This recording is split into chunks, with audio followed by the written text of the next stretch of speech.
আসসালামু আলাইকুম। ইউরেনিয়াম একাডেমির পক্ষ থেকে সবাইকে স্বাগতম। আজকে আমরা প্যারিটি বিট নিয়ে আলোচনা করব। তো প্যারিটি বিটটা মূলত কিসের জন্য তৈরি হলো? প্যারিটি বিটটা মূলত তৈরি হয়েছে যে ডাটা ট্রান্সমিশনের সময় যাতে আমাদের ডাটাটা ভুল গেলে সেটা কম্পিউটার ধরতে পারে। কিন্তু সেটা কিভাবে ধরবে? আমরা জানি কম্পিউটার একটা লেটার অথবা একটা ক্যারেক্টারকে কোড হিসেবে গণনা করে, যেটা আমরা গত ক্লাসে করে আসছি। কোড সম্পর্কে গত ভিডিওতে আমরা আলোচনা করে আসছি। যদি কেউ না দেখেন তাহলে দেখে আসেন, তাহলে প্যারিটি বিটটা বুঝতে তার সুবিধা হবে। তো 8 বিটের যেই ক্যারেক্টারগুলো আছে, সেই 8 বিটের ক্যারেক্টারটা যদি আমরা এখানে প্রদান করি ট্রান্সমিটারে, তাহলে আমাদের একটা সিগন্যাল প্রদান করে। আর এই সিগন্যালটা কি তৈরি করে? সিগন্যালটা আমাদের 0 1 0 1 এইভাবে তৈরি করে। তাহলে আমাদের বাইনারি সিস্টেমের ক্ষেত্রে যে 0 and 1 আছে, এই 0 and 1 কিন্তু জাস্ট একটা নাম্বার না। 0 আর 1 দ্বারা আমরা বুঝতেছি যে 0 is equals to no signal and 1 is equals to signal। অর্থাৎ এখানে কোনো সিগন্যাল নেই। যখন কোনো আমাদের ওয়েভের মধ্যে সিগন্যাল না থাকবে তখন সেটাকে 0 দ্বারা প্রকাশ করতেছি, আর যদি সেখানে সিগন্যাল থাকে তাহলে আমরা প্রকাশ করতেছি 1 দ্বারা। এখন আমরা যখন ট্রান্সমিটারের ক্ষেত্রে এই একটা মনে করেন পাঠাবো 0 1 0 1 0 1 0 1, এটা পাঠাইলাম 7 বিটের পাঠাই 1 0 1 0 1 0 1। এই 1 0 1 0 1 0 1টা যখন আমরা ট্রান্সমিটারে পাঠাবো তখন সেটাকে বিটে পরিণত করবে। বিটে পরিণত করার ফলে এই যে 1 0 1 0 অর্থাৎ একটা হাই বিট আর একটা লো বিট। যদি এটাকে আমরা আঁকাই তাহলে ফার্স্টে হাই বিট 1, তারপরে 0, তারপরে 1, তারপরে 0, তারপরে 1, তারপরে 0, তারপরে 1, এভাবে আমাদের একটা সিগন্যাল তৈরি করবে। আর এই সিগন্যালটাই কম্পিউটার বুঝতে পারে, অর্থাৎ এটা আমাদের কোন ক্যারেক্টারটা শো করতেছে। বাট যখন এটা আমরা ট্রান্সমিটার থেকে মিডিয়াতে যায় ততক্ষণ পর্যন্ত ঠিক থাকে। বাট মিডিয়া থেকে যখন রিসিভার সেটা গ্রহণ করে তখন দেখা যায় যে কিছু পরিমাণ নয়েজ সেটার মধ্যে আঘাত হানতে পারে। সবসময় জানবে এমন না, বাট কিছু পরিমাণ নয়েজ সেখানে আঘাত হানতে পারে। আঘাত হানাটা মানে কি? যেহেতু এগুলো ইলেকট্রিক সিগন্যাল আর কম্পিউটার ইলেকট্রিক সিগন্যালে তারতম্য হইতেই পারে, যেই কারণে দেখা যায় যে এই 1 যেটা আছে সেই 1টা হয়ে গেল আমাদের 0। তাহলে এখানে আমাদের সিগন্যালটা কি হয়ে গেল? নিচে নেমে গেল। এই 1 সিগন্যাল যেটা ছিল সেটা হয়ে গেল 0 সিগন্যালে, অথবা যেইটা এখানে 1 ছিল সেটা এখানে হয়ে গেল 0। তাহলে এখানে যে আমাদের হাই ভোল্টেজ ছিল সেটা চলে গেল আমাদের লো ভোল্টেজে। তাহলে আমাদের ডাটাটা কি সেম থাকলো? আমাদের ডাটাতে কিন্তু এখন উপাত্তের ভুল আছে, কিন্তু রিসিভার সেটা বুঝতে পারে না যে কোথায় ভুল, অথবা আসলে যেই ডাটাটা দেওয়া হয়েছে সেটা কি ভুল ডাটা কিনা। সেই কারণে আমাদের ইউজ করতে হয় প্যারিটি বিট। প্যারিটি বিটের মাধ্যমে আমরা এখানে একটা এক্সট্রা বিট যুক্ত করি, যেই বিটটাকে আমরা বলতেছি প্যারিটি বিট। আর ওই প্যারিটি বিট দ্বারাই এই রিসিভার বুঝতে পারে যে ডাটাটি কি মূলত ভুল না সঠিক।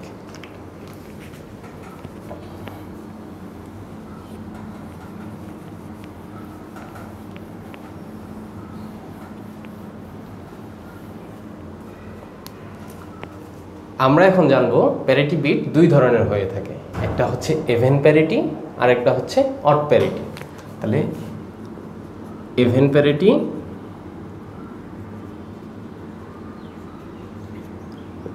আর একটা হচ্ছে অড প্যারিটি।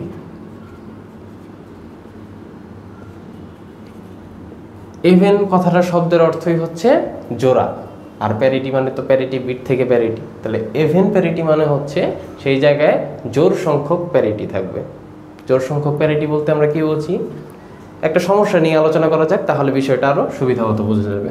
ধরলাম আমাদের একটা 7 বিটের কোড প্রদান করা হয়েছে কম্পিউটারে, যেটা হচ্ছে 1 0 0 1 0 1 0। এই 7 বিটের কোড প্রদান করা হয়েছে কম্পিউটারে, এবং কম্পিউটার এটা ডিটেক্ট করতে পারতেছে। বাট যদি মিডিয়া থেকে রিসিভারে যাওয়ার সময় নয়েজটা এই জায়গায় আঘাত হানে, তাহলে আমাদের কি এই 1টা 0তে পরিণত হয়ে যাইতেছে আমরা দেখতেছি। বাট সেই সময় কি কম্পিউটার বুঝতে পারবে? বুঝতে পারবে না। এই কারণে কি করা হয়? এই কারণে এই জায়গায় যে 1টা ছিল, 1টা থাকলো, কিন্তু তার কোডের আগে একটা এক্সট্রা বিট যুক্ত করা হয়। তাহলে এখানে হয় 0 যুক্ত করা হয় অথবা 1 যুক্ত করা হয়। যখন আমাদের ইভেন প্যারিটি নিয়ে কাজ করব তখন আমাদের দেখতে হবে যে এই বিটটা অর্থাৎ এই কোডটা আমাদের ইভেন সংখ্যক 1 উপস্থিত আছে কিনা। এখানে আমাদের কত সংখ্যক 1, 1 2 3। তাহলে আমাদের ইভেন সংখ্যক 1 বানানোর জন্য এই জায়গায় আমাদের আরেকটা 1 অ্যাড করতে হবে। অর্থাৎ এই জায়গায় যদি আমি 1 বসায় দিই তাহলে আমাদের প্যারিটি বিট সহ আমাদের টোটাল 1 এর সংখ্যা আসতেছে 4টি। তাহলে 1 এর সংখ্যা আসতেছে 4টি, আর এই 4 হইতেছে একটা কি ইভেন সংখ্যা। এই ইভেন সংখ্যার কারণে কম্পিউটার বুঝতে পারবে যে এই কোডটা ঠিক আছে। এখন কোডের ভুলটা কিভাবে নির্দেশ করবে, কোডের ভুল যে ডাটাটা যে ভুল হইতেছে সেটা কিভাবে নির্দেশ করে। এখন ধরলাম এখানে আমাদের 1 এর বদলে 0 এসে পড়ছে, নয়েজের কারণে 1টা 0 হয়ে গেছে। তাহলে আমাদের 1 এর সংখ্যা কত, 1 এর সংখ্যা আসতেছে 3টি। তাহলে 1 এর সংখ্যা এখন আসতেছে 3টি, বাট যখনই রিসিভারে এটা যাবে সে কম্পিউটার বলবে এই ডাটা কি ভুল, কারণ তার মাঝে ইভেন প্যারিটির যে রিসিভিং ফর্মুলা দেওয়া আছে সেই অনুযায়ী আমাদের 4টা 1 হওয়ার কথা, অর্থাৎ জোড় সংখ্যা 1 হওয়ার কথা, কিন্তু তার কাছে আসছে 3টি 1, 3টে হাই সিগন্যাল। তাহলে 3টি হাই সিগন্যাল আসলে তো সে বুঝতে পারবে না, যার কারণে তার কাছে সেটা মনে হবে এই ডাটাটা একটা রং ডাটা। এখন এমনও তো হইতে পারে যে আমাদের 2 ডাটাটাই ভুল আছে, এখানে 1 এর বদলে 0 হয়ে গেল, তখন আমাদের কয়টা 1 হলো, 2টি। তাহলে এখানে 1 এর সংখ্যা কয়টি, 2টি। এটা আমাদের ডাটা ভুল হয়েছে, বাট প্যারিটি বিট এটাতে বলবে তুমিও ঠিক আছো, কারণ এই জায়গায় আমাদের ইভেন প্যারিটি তৈরি হয়েছে। আমাদের ইভেন সংখ্যক 1 তৈরি হওয়া মানে হইতেছে তোমার ডাটা ঠিক আছে। প্যারিটি এটা বুঝতে পারে না যে 2 ডাটা অথবা 3টা ডাটা একসাথে ধ্বংস হইতে পারে, নষ্ট হইতে পারে, কিন্তু সে বুঝতে পারে একমাত্র জিনিসটা কি, যে তার প্যারিটির সংখ্যা যদি ইভেন হয় তাহলে জোড় সংখ্যক 1 প্রয়োজন। সেমভাবে যদি অড প্যারিটির ক্ষেত্রে চিন্তা করি, একটা সংখ্যা নিই 1 1 0 1 0 0 0 1, এই জায়গায় আছে হইতেছে আমাদের 1 0 1 0 0 0 1, যেটা হইতেছে অড প্যারিটির মাধ্যমে যদি আমরা বিশ্লেষণ করতে চাই তাহলে এখানে হয় আমাদের 0 বসাইতে হবে অথবা 1 বসাইতে হবে।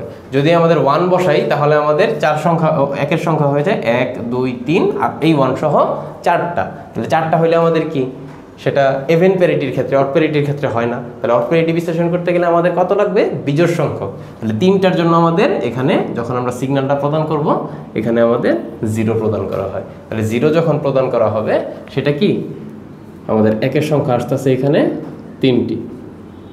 তাহলে সে কি বলবে যে এটা অড প্যারিটি অনুযায়ী ঠিক আছে। বাট যখন এই জায়গায় একটা ডাটা সমস্যা হবে, এই জায়গায় যদি 1 এর বদলে 0 হয়ে যায় তাহলে আমাদের কি হবে, তখন 1 এর সংখ্যা হয়ে গেল 1 2, তখন 2টি হবে। কিন্তু অড প্যারিটির ক্ষেত্রে কি, শুধুমাত্র বিজোড় সংখ্যা হইলে সঠিক, জোড় সংখ্যা হইলেই ভুল, তখন এই ডাটাটারে ভুল বইরা প্রমাণিত হবে। অথবা এমনও হইতে পারে যেমন এই জায়গায় আমাদের 1 ছিল, এই জায়গায় 0 ছিল, এরকম ছিল। এখন এরকমও হইতে পারে যে 0টা 1 এ পরিণত হয়ে গেছে, নয়েজের কারণে এই 0টাই 1 এ পরিণত হয়ে গেছে।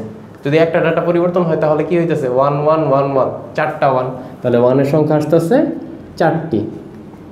তো 4টা আসা মানে কি, জোড় আসা, আর জোড় আসলেই সে বলবে এটাও একটা রং ডাটা। তার অড প্যারিটির ক্ষেত্রে অড প্যারিটি যে করবে, ক্যালকুলেট করবে, তার কাছে এটা মনে হবে, এই রিসিভারটা মনে করবে যে ডাটাটা ভুল। তো তখন আমাদের কি করতে হবে, তখন সেই ডাটাটা আবার ইনপুট করতে হবে, আর যদি নয়েজ না হয় তাহলে সে বলবে যে ডাটাটা ঠিক আছে। আর যদি আমাদের আবারও 2টা সংখ্যা একসাথে ভুল হয়, যেমন এই জায়গায় এই 2টা শূন্য যদি আমাদের একসাথে নষ্ট হয়ে যায়, ও আচ্ছা আগে তো একটা নষ্ট ছিলই, আর এই জায়গায় যদি একটা 0 1 হয়ে যায় তাহলে আমাদের কত আসে 1 2 3 4 5, এখানে কিন্তু 2টা সংখ্যা একসাথে, অর্থাৎ আমাদের সংখ্যাটা পূর্ববর্তীতে ছিল 1 0 1 0 0 1 0, এখান থেকে আমাদের 2টা শূন্য একসাথে 1 হয়ে গেছে, এই যে 1 1। এই জায়গায় আমাদের এখন প্যারিটি কয়টা হয়েছে, 1 2 3 4 5, তাহলে অড প্যারিটি অনুযায়ী 5 যদি হয় তাহলে সেটা সঠিক ডাটা। এখানে ডাটার ভুল থাকার কারণেও প্যারিটি বলতেছে এটা সঠিক ডাটা। এই হচ্ছে আমাদের প্যারিটির সীমাবদ্ধতা, আর প্যারিটি দ্বারা ডাটাটা সঠিক প্রমাণ করার বা ডাটাটা যে ঠিক আছে সেটা যাচাই করার পদ্ধতি। ইভেন প্যারিটি আর অড প্যারিটি 2টা কিন্তু একসাথে কাজ করে না কখনো। যেই ডিভাইসের মধ্যে ইভেন প্যারিটি কাজ করে শুধু ইভেন প্যারিটি কাজ করে, আর যেটার মধ্যে অড প্যারিটি কাজ করে শুধু অড প্যারিটি কাজ করে। আমরা ওইভাবেই ডাটাটাকে রিসিভারে পাঠাই অথবা ট্রান্সমিশন করি। তো আমাদের ইভেন প্যারিটি এবং অড প্যারিটি সম্পর্কে যদি কোনো জিজ্ঞাসা থাকে তাহলে কমেন্ট বক্সে জানাতে পারেন। আর আমাদের ভিডিওটা লাইক কমেন্ট শেয়ার করে দিবেন। টিল দেন সবাই ভালো থাকবেন, সুস্থ থাকবেন। আসসালামু আলাইকুম রহমতুল্লাহি ওয়া বারাকাতুহু।